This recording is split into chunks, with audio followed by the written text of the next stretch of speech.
Hello everyone. Today I'm paying tribute to my favorite YouTuber and master inlay specialist, Nick at Broinwood. Nick's many amazing works of art have been inspirational to me in my journey to master Vcarve inlays. As a tribute to Nick, I'm recreating one of his beautiful cutting boards, the clown Triggerfish. Nick sells this file on his website, which I've linked in the description below. The file does come with settings preset according to the bit and CNC that Broinwood uses, but I had to modify these settings to my bit and machine utilizing the techniques I put out in one of my recent videos. Please enjoy the video, and I'll limit interruption from here on.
For our first inlay, we'll outline the triggerfish and its spots in hard maple.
Next, I dry fit the inlay plug into the pocket, and then we'll go ahead and glue that up.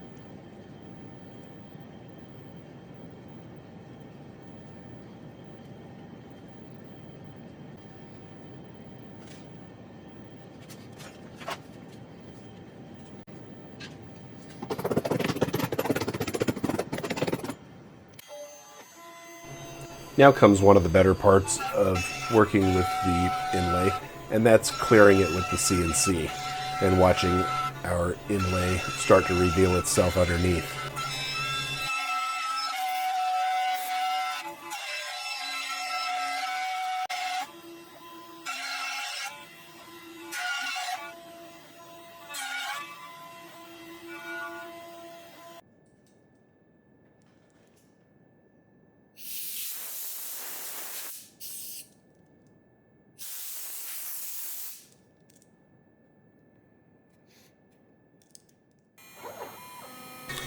For our next inlay, I substituted Osage Orange as opposed to Yellow Heart, which isn't widely available in my area.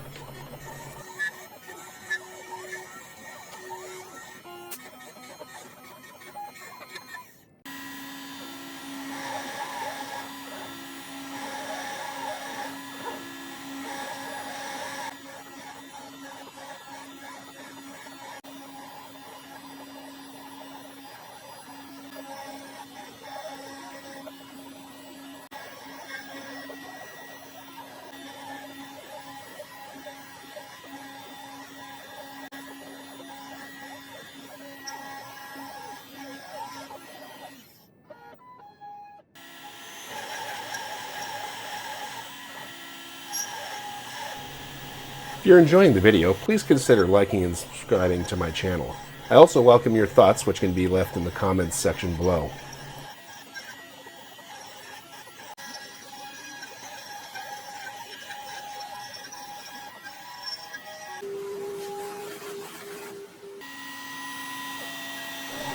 Next, I'll cut the pocket for Sapele and Cherry plugs. I substituted Sapele because dark cherry is also very difficult to find in my area.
Because the inlays are too close together between the Sapele and Cherry, I need to glue them up separately. I'll use painter's tape to keep the glue out of the pocket for the Sapele.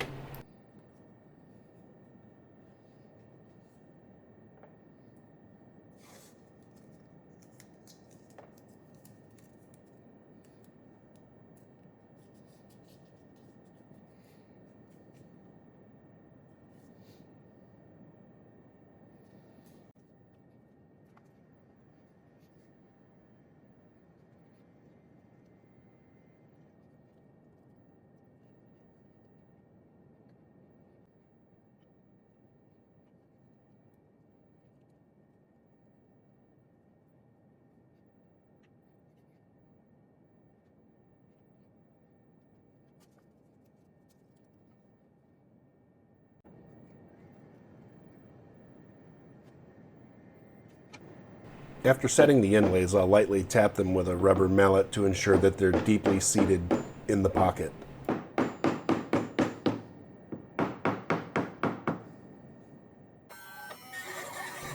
Now we'll carve the pocket for our oak inlay. We're almost to the finish line.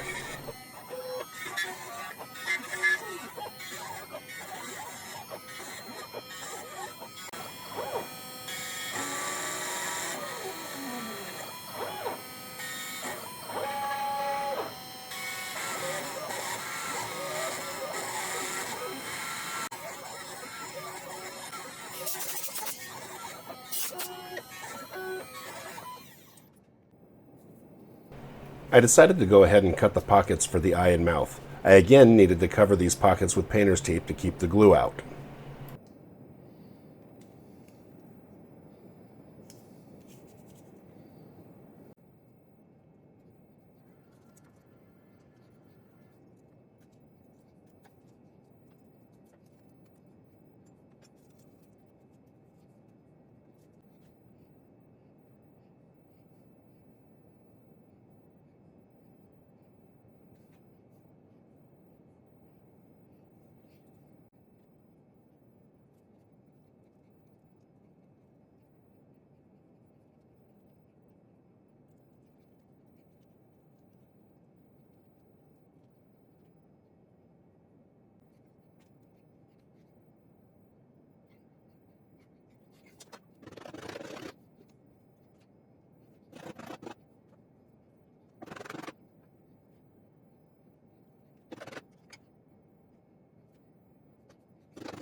We're in the final stretches. After completing the juice groove, I'll laser engrave my logo on the back of the board and then sand the board to 320 grit prior to applying a coat of mineral oil and then my own blend of board butter.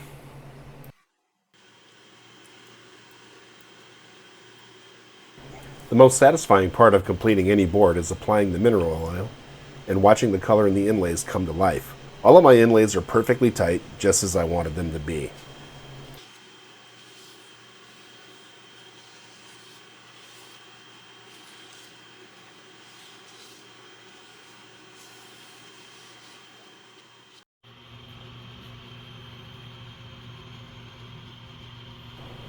In total, this board took approximately 5 days to complete, including time needed for glue to dry.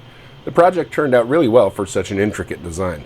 Thanks to Broinwood for making this file available for purchase and giving me a beautiful board in the end. Thanks again everyone for watching. Please take a moment to hit that like button and subscribe to the channel. In the meantime, here are some other videos I think you'll like.